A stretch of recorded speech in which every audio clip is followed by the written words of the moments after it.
Mheshimiwa Rais anataka mfanye biashara.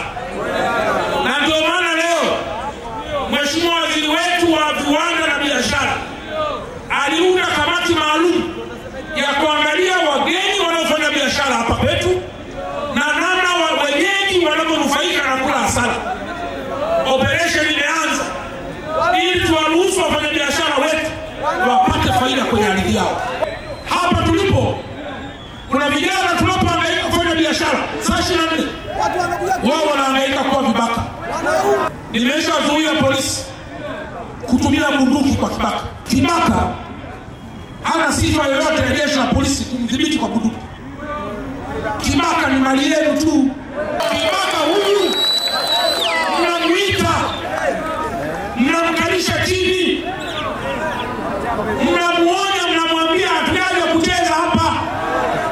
Na kama pana mchungaji karibu, mnamuombea na dua.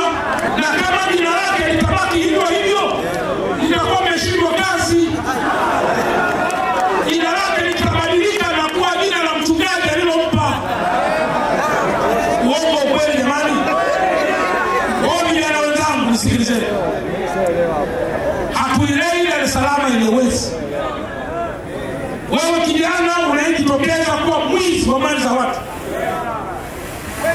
unaweza ukaja kukutana na vijana wenye hasira wakakatisha maisha yako.